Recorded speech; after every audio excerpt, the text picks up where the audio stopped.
Welcome to the Gregory Nesmith Show, a special delivery of Underdog stuff. Shout out to all the folks in Harlem, in New York City, and listening around the world. Because if you got that World Wide Web thing going on, you might be on www.whcr.org and listen anywhere in the world. I appreciate you wherever you are tuning in from. It's time for the Gregory Nesmith Show, a place where every week we explore how underdogs get our swagger back in today's society and culture. So much going on in today's society and culture. We want to make sure we get our swagger back and we keep it.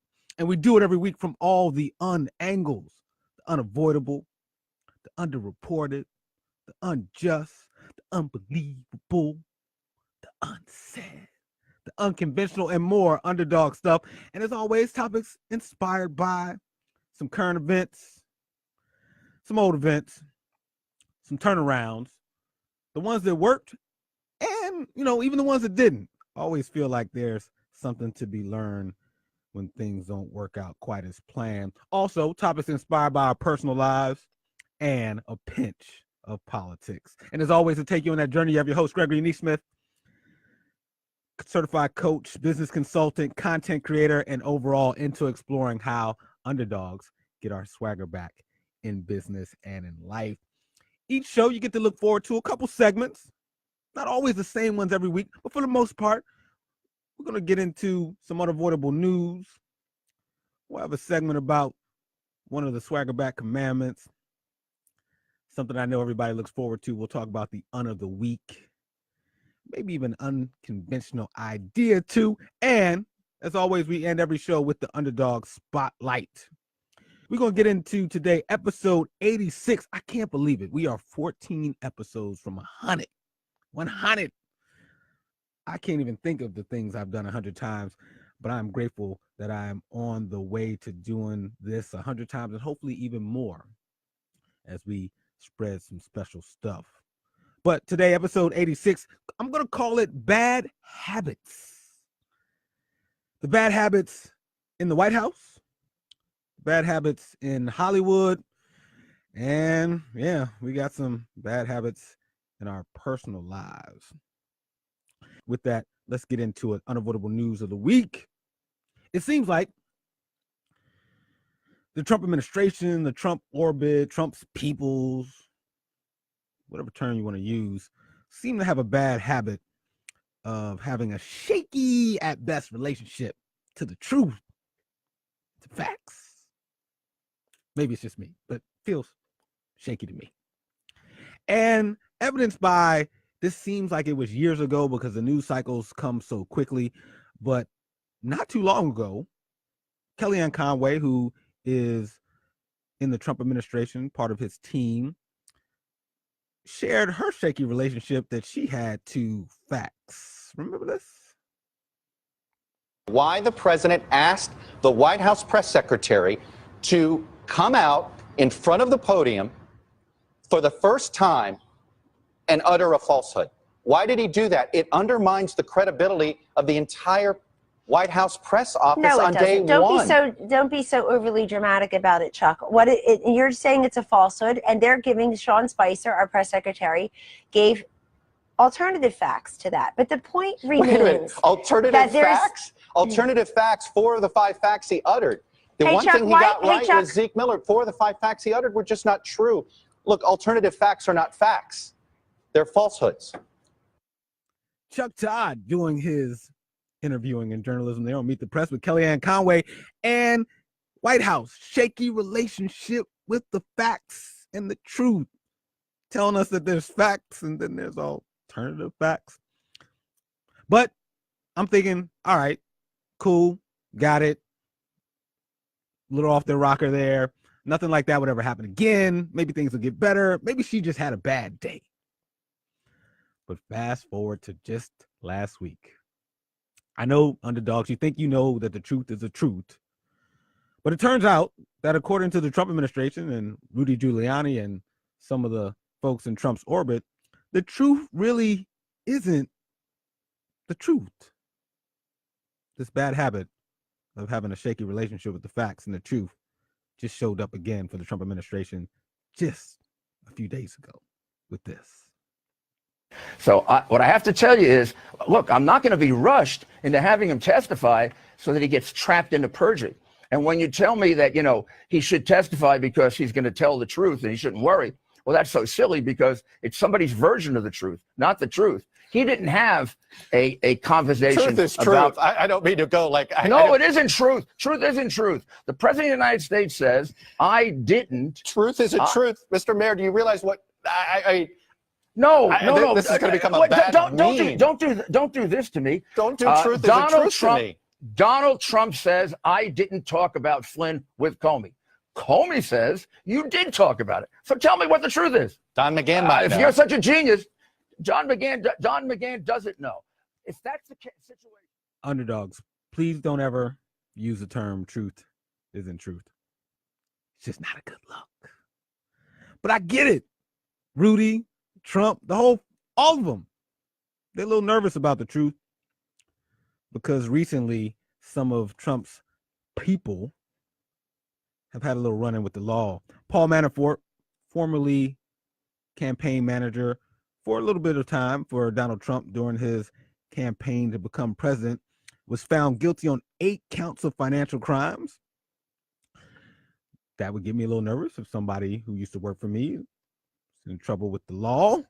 And then Michael Cohen, aka known as the Fixer, I don't think it's very good when you get the nickname the Fixer, but was admitted to guilt on 8 charges as part of a plea deal. And his plea deal, as part of that, he could face 3 to 6 years in jail. So it sounds like he wants to do some talking instead of spending a lot more time in jail. And so I get it. If I was Trump and those folks, I would probably be looking for alternative facts and some different truths, because it seems like some people who are close to me might be in a little bit of trouble, which maybe means he could be in a little trouble. We'll see. What do you think? Is Trump on his path to getting impeached, or do we still have 6 more years to go this term and maybe even the second term? We'll see. I mean, I'm no political commentator, although I do play one on the radio from time to time. And I would just close this story with saying this. There's an old saying I'm often reminded of, that we're all allowed to have our own opinions. However, we're not allowed to have our own facts. And so my only thought on this would be, underdogs, don't be like Rudy, and don't be like Kellyanne Conway. There's no alternative facts, and the truth is the truth. With that, unavoidable news story of the week, number 2, bad habits in Hollywood. How many people have heard of the term window versus the mirror? Mirror versus the window. It's a metaphor for how things in the arts and entertainment land on each one of us. There's certain things that are out there, certain movies, when I look at them, they're like a window for me to see out into the world. And some movies, some TV shows, some things, I look at them and they're mirrors. I look at them and I see a reflection of me. To use a political example before I get into an actual entertainment one, think about any of our youth who are, let's say, about 18 years old now. 10 years ago in 2008, as they were about 8 years old and entering into their formative years, all they knew from 8 years old, for most of their life of like truly paying attention to what may be going on around them, they saw a black man as the president of the United States. Now, all of us who are older, we're like, this is a big deal. We looked at presidents 1 through 43, and they all look a certain way.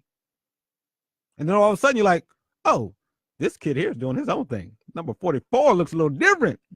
But if you were a little kid, you're like, hey, all you knew was a brother as president.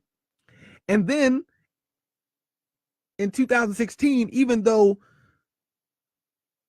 Hillary Clinton didn't win, still as a kid, all you know is there's this brother who was president, then these women, Jill Stein, Hillary Clinton running for president. And all you know is that, oh, this president thing must be a very diverse job that they hire for. Because that's what you saw growing up. And the things we consume, I think, have an impact on us. They help us see the world in a certain way. So now let's get to entertainment and Hollywood's bad habit with diversity. I'll never forget, I was a little kid. I want to say, not even a little kid, teenage years. And there was this movie with Eddie Murphy in it. And his character was Marcus. And he was a marketing executive. He was dating this woman who was played by Robin Givens. Then he was also dating this woman who was played by Halle Berry. Then in the end, he ends up with Halle Berry. He was launching all these fun campaigns. Grace Jones played a role in the movie. And I just remember thinking, this brother looked like he's having a ball. Launching campaigns, going to black tie events, lived in a nice apartment, had this wonderful office, dating these beautiful women, ends up with Halle Berry. He's a marketing executive. And I'm thinking to myself, I want to be a marketing executive. I don't even know exactly what they do, but Eddie looks like he's having a ball. And that movie was called Boomerang. And while it wasn't the only reason that I would end up going into a 16-year marketing career at Kraft Foods and Mondelez International before leaving to go do some of the things I do now, it was definitely one of the moments that solidified my interest in this thing calling being a businessman, and helping me visualize just what could be possible if I ended up doing in reality what Eddie Murphy, his role called Marcus, what he did in fiction or in the movies. And so that would be an example of a mirror. I saw someone that looked like me, and it inspired me to want to go out and do something. It was a mirror. And at the same time, there's also things that are windows, right? If I was watching Pretty Woman, well, Richard Gere, Julia Roberts, I don't necessarily relate to them as well, but it's cool to see how the folks are living, Wolf on Wall Street, things like that. It's cool to have a window to what's going on in the outside world. And I don't think there should be an either or. I think there's value in both. But unfortunately, in Hollywood, sometimes we don't have both. I read a study that said in recent years, of the top 500 movies, I believe, that were put out, only 29% of them had a female protagonist, a female lead. 29%. That just feels odd, especially since we know women are at least somewhere between 49 to 51% of the population. You mean to tell me that none of us want to watch women as the lead in a movie? That doesn't make sense to me. And, I have my story about my Boomerang experience. You have your story about your movie experiences. And the cool thing is, this month, there's some crazy rich Asian experiences too. A new movie came out that actually highlights some of the Asian and Asian American experience. And just maybe there's some folks who now have a new mirror to look in when they go to the movies. Here's a little bit of background on that. But, to be represented, we're not just a token for diversity. To be real representation means you have a meaningful character that has hopes and dreams. And in Crazy Rich Asians, that's what we all have. It's so diverse, but at the same time, it's got heart. It's about love. It's about family. And I think it really shows the other side of the Asians to our friends around the world. And it will be very impactful because it's a studio movie. Mm-hmm. It's not just an indie film. On TV. So I think that will inspire more behind the scenes, in front of the camera. Yeah, it's a big deal. I remember how excited I was to go see Black Panther. I got to believe there's a lot of folks right now who have been and will be and are excited to go see Crazy Rich Asians. It's a movie that is based off a book by Kevin Kwan about his story of growing up in Singapore. His grandfather helped invent Tiger Bomb. His cousin Nancy Kwan was one of Hollywood's first Asian stars. And as a kid, they bred these exotic fish that now sell for up to $300,000 each. Now that bio, to me, you know how they say sometimes the truth is stranger than fiction? That sounds like a movie right there. Well, I guess that's why they made a movie about it. But this is a big deal. Why? Because there's very few roles in Hollywood available to Asian American actors. Supposedly, research says that they get only about or less than 5% of speaking roles, and they're definitely more than 5% of the American population. And then let's not even count. They're definitely more than 5% of the world's population if we want to broaden our view out. And, you know, there's been this whole thing about Asian actors have always struggled in the United States, along with other minority groups. While researching the story, I found out something that was crazy. There was something called the Hays Codes in the 1930s, where Hollywood, or I should say the church, started to see the power of cinema. And so they sent this dude, I forget his first name, but his last name was Hayes, to Hollywood to actually come up with restrictions and certain codes to keep films wholesome and moral. And as an example, one of the codes was no interracial marriages depicted in movies. And these codes stayed in effect for decades. And we still actually, I would say, have some of the repercussions of it still to this day.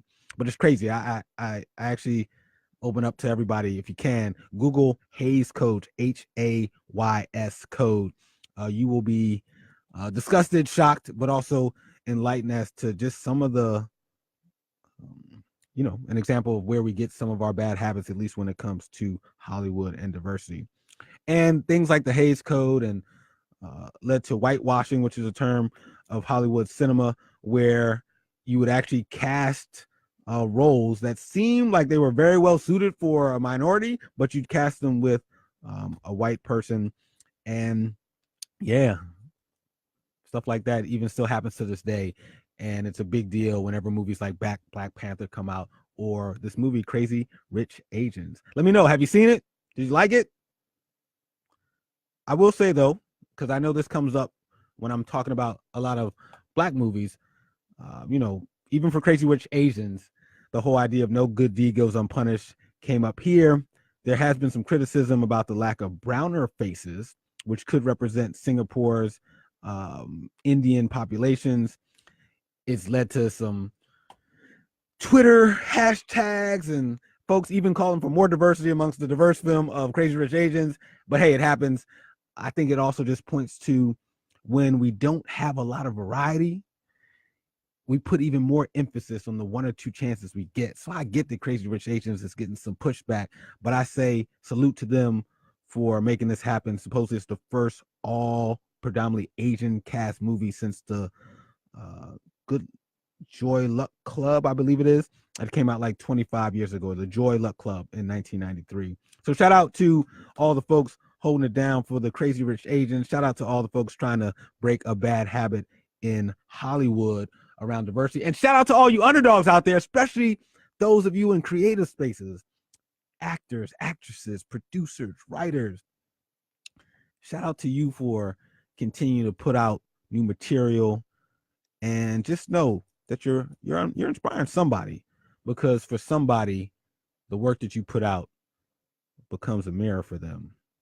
And just maybe you'll be their boomerang like Eddie and Boomerang was for me, or you'll be their Crazy Rich Asian, or you'll be something that helps them see themselves in a different way and in a positive way, and at the same time helps break the bad habit of diversity in Hollywood.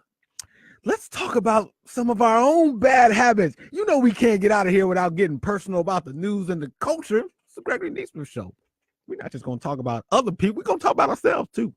Looked up on businessinsider.com and Self Magazine. Shout out to Megan, my producer, who always gets me ready to go so I can come in here and sound like I know what I'm talking about. Appreciate you, Megan. And she found 10 of the most popular bad habits that Americans have.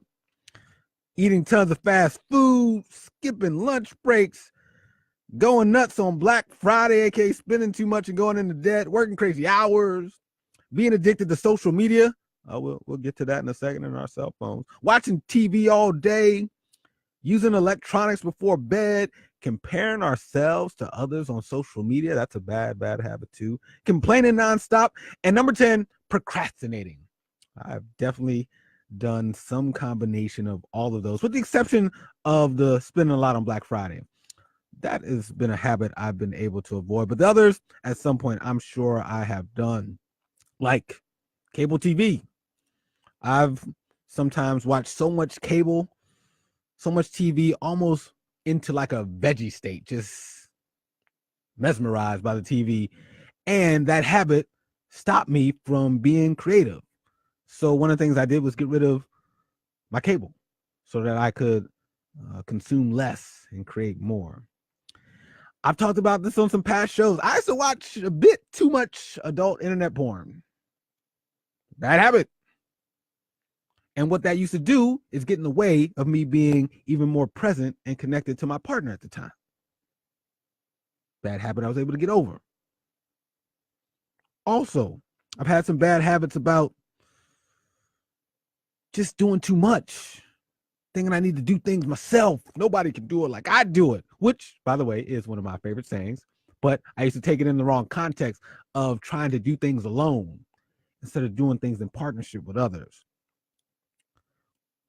Got rid of that bad habit, and more often than not, good things, expansive things, abundant things happen when I don't try to go it alone. But habits are a big deal. We all have them, good ones and bad ones. And there's some science to them. There's this thing called the habit loop. I don't know if you've heard of the habit loop. There's some cues. There's some routines we get into. There's rewards. And this loop happens over and over again. And when something's not working, you get to break it. But as I say, sometimes it's hard to change something that you don't even know is a problem. So let's hear a little bit more about what this whole habit loop thing is about. Every habit functions the same way.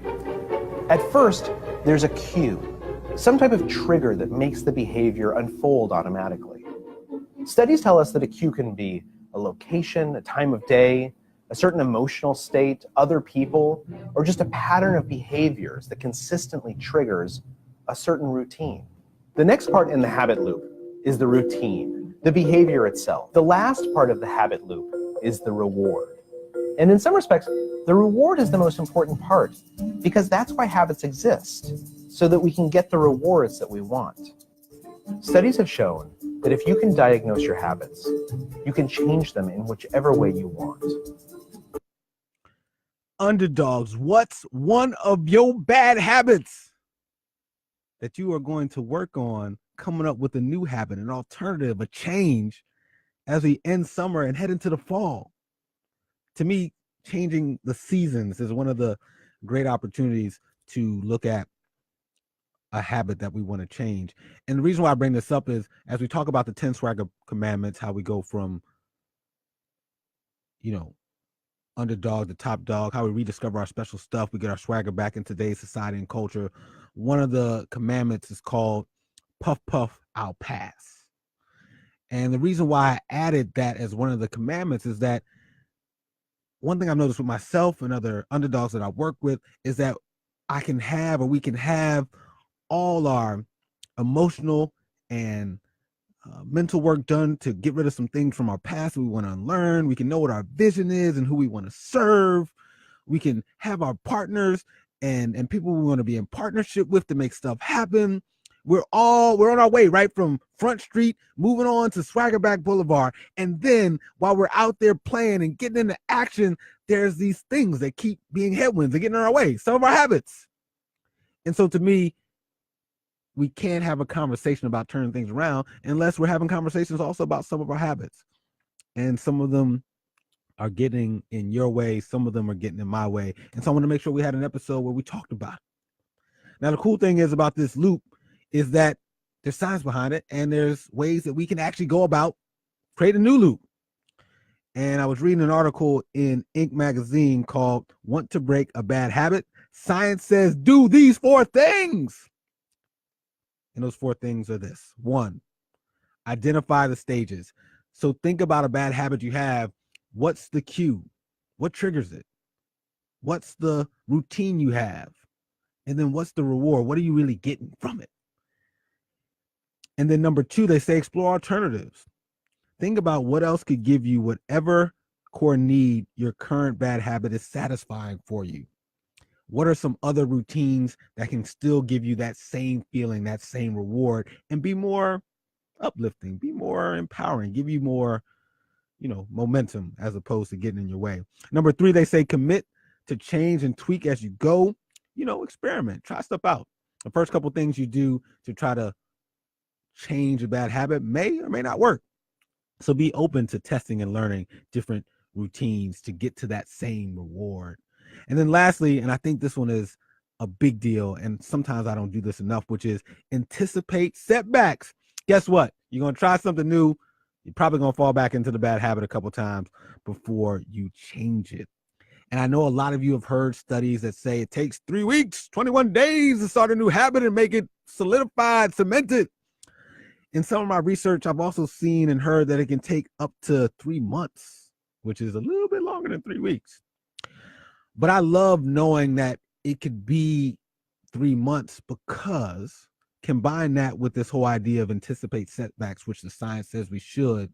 And what happens is we can give ourselves a little bit more grace, a little bit more forgiveness, that changing the habit takes some time and has some ups and downs. So it's all good. So next time you want to change a habit, which could be like literally today, as we get ready to end the summer and get into the fall, identify the stages, the cue, the routine, and the reward. Explore some different alternatives, commit to some new change, and then, anticipate that it might take longer than 3 weeks, might take 3 months. Setbacks come along with it, but you and I can do it. What bad habit are you going to change this fall? I got a couple that I'm bouncing around in my head with that I'm going to figure out which one I'm going to focus on. But I will add this before we go to break and then come back with a big finish to the show. I don't think any of these habits or journey of turning things around we should go on alone. And I really am a big fan of all of us, each of us, getting these 3 people in our lives: a therapist, a best friend, and a mentor. All 3 have been a big deal for me, and I've seen them be a big deal for other folks that I've worked with. They can help along the way with going through something like getting some new habits. So, we can do it. You can do it. Share. Let me know. You can reach out to me at gregory@gregorynesmith.com. Let me know a habit that you're going to work on. And if you share there, I will share anonymously your bad habit that you're working on the air and let other folks know, because I'm sure you are not alone in wanting to work on that.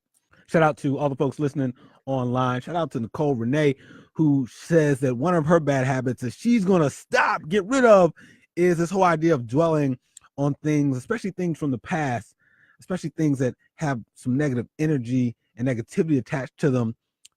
Forgive yourself, let it be in the past, and move on, move forward. So shout out to Nicole Renee for checking in. And RE in the building, I appreciate you. And hello back to you. I saw you said hello too. And shout out to Orion, who said great show. She said she had to run, but she appreciated going on the journey today. Shout out to Orion too. With that, let's do the Honor of the Week. Honor of the Week has to do with a bad habit that you have, I have, with our cell phones. More really interesting data indicates that young people spend 119 minutes a day on their phones and only 97 minutes a day with their partners. So that's also really scary, because we're spending more time on technology than we are with actual people that we care the most about.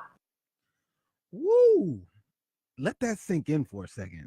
People are spending more minutes per day with a device than they are with the people in their lives. That's a place that I don't think any of us want to really be. But let's dive into the under the week. There was a recent survey conducted by Bank of America of about 1,000 people all over the age of 18 that showed around 71% of people sleep with their phone in their bed or on their nightstand. But that's not the under of the week. The under of the week is 35% of people reach for their phones in the morning before they reach for their loved one laying next to them in bed. Let me say that one more time. 35% of people reach for a phone before they reach for the loved one that they are laying next to in bed. And before I start throwing some stones from my glass house, I've been there. I've been that guy before too, reaching for my phone instead of reaching for the woman who's laying next to me that I really, really like. I'm picking up a phone. Is that unjust? Or is it just right for these times? This is a big deal. Are you saying to yourself, well, I'm sleeping next to them. I got love for them. They know I love them, but I got to reach for my phone. I got to shut off my alarm, or I got to check my emails. I got stuff to do. It's the world we live in. It's fast paced. My love is continuous. It doesn't matter that I pick up a phone in the morning instead of acknowledging the person laying next to me. 35%. Are you part of 35? No judgment if you are. I've been there. That's the under of the week. We got some bad habits with our cell phones. And whether this is unjust or just right for the times, while it may be just right for the times, I do think it is unjust. I do think that I have let technology at times get ahead of some etiquette and manners that I was raised with. And I do believe that it is better to acknowledge the loved one laying next to me than it is to acknowledge some device. And so with that, I actually have thought a lot about this whole idea of cell phones and bad habits. And recently I wrote an article called 4 Ways to Break Bad Cell Phone Habits, which was recently published on thriveglobal.com and is also on my website at gregorynesmith.com. So I encourage you, go over to my website, gregorynesmith.com, or go over to Thrive Global, search 4 Ways to Break Bad Cell Phone Habits, authored by me, and you'll see my ideas for what I call a new cell plan. And the C stands for cut some apps and notifications. The E stands for evict the phone from certain rooms. The L, leave your phone in your pocket. And the last L in cell stands for go live, as in person, as instead of going live on your phones. But with that, you can definitely read more about that. Let me know your thoughts. Tweet me, email me. Let me know your thoughts on the 4 ways to break bad cell phone habits. It's time for the big finish to the show. We end every episode with Underdog Spotlight. Talked earlier about habits, some bad habits in Hollywood, some bad habits in the White House, but we got bad habits too. And I mentioned several of them: eating tons of fast food, skipping lunch breaks, working crazy hours, watching too much TV, being attached to our electronic devices, comparing ourselves to people nonstop, especially on social media, procrastinating, being a couple that were reported as top bad habits in selfmagazine.com and Business Insider. But I want to talk quickly about procrastination. It's definitely been one of my bad habits too. And to talk about like a big procrastination, I knew since I was about 10 years old that I wanted to be a talk radio host. And I waited till I was almost 38 years old, almost 3 full decades before I finally took the leap to try it out and do it. And fast forward to today, it's finally a reality. But I definitely waited a long time. And it's one of the reasons why I believe that we, no matter how long we've waited to do something, part of getting our swagger back and rediscovering our special stuff is to finally go for it whenever that finally time comes for you. And I also know that, especially for those of you who are entrepreneurs, or especially those in the world of entertainment, that you may feel like you waited too long, or you may feel like the odds are stacked against you because maybe you're a crazy rich agent, or maybe you're a Black Panther, and maybe you're just like, man, it's few opportunities out there for me. And even if I go for it, it may or may not happen. But I'm here to tell you that there's folks out there who have started later in life, in their 30s or 40s, and I'll use some entertainers just because they're popular folks that we all know and can hopefully somewhat relate to, but folks like Felicia Rashad, Oprah Winfrey, Taraji P. Henson, Samuel L. Jackson, Ava DuVernay, most of those folks that you now know didn't really get momentum, didn't really get their careers going until in their 30s or 40s. So underdogs, you don't have to be a young whippersnapper to go out there and go make a dream happen, or to go get your swagger back and go from Front Street to Swaggerback Boulevard. With that, though, I do want to end with the spotlight of a special woman who did get her fame and her start a little late, but Viola Davis, who was very accomplished in her own right through a lot of her early years as an actress, really got her big claim to fame as Professor Annalise Keating in the show How to Get Away with Murder. And she's now a big household name, and she became the first African-American woman to win an Emmy Award for Outstanding Leading Actress in a Drama Series at age 49. Underdogs, you can start whenever, but definitely keep going, because even if you're getting a late start, you can still become a mirror, like Viola Davis has become a mirror to many Black women and other women of color. And she is the underdog spotlight and someone who has chipped away at one of Hollywood's bad habits when it comes to diversity. And so I want to play this clip of her accepting that award and helping us understand that oftentimes, underdogs, the only thing separating you from someone else is opportunity.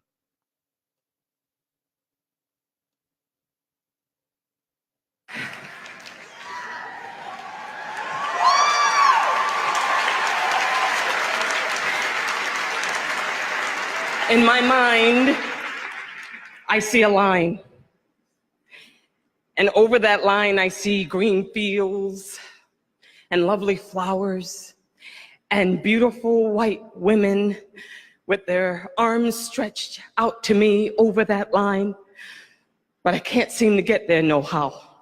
I can't seem to get over that line. That was Harriet Tubman in the 1800s. And let me tell you something.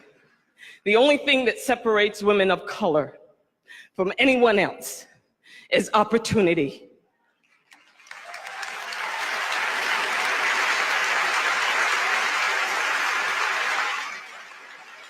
You cannot win an Emmy for roles that are simply not there. So here's to all the writers, the awesome people that are Ben Sherwood, Paul Lee, Peter Nowak, Shonda Rhimes, people who have redefined what it means to be beautiful, to be sexy, to be a leading woman, to be Black. And to the Taraji P. Hensons, the Kerry Washingtons, the Halle Berrys, the Nicole Beharies, the Megan Goods, to Gabrielle Union, thank you for taking us over that line. Thank you for the Television Academy.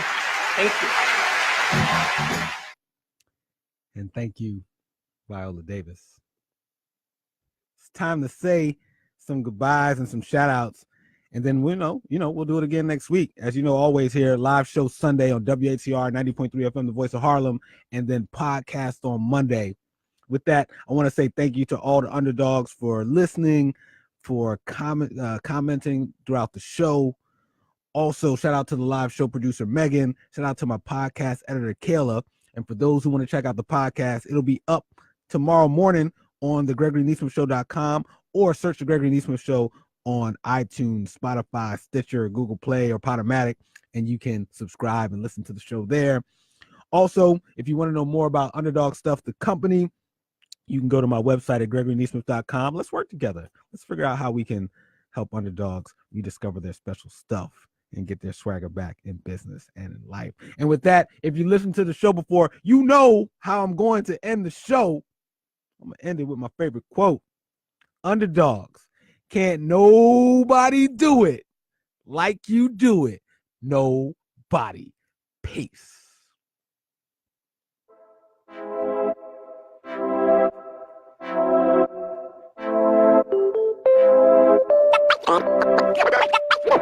One.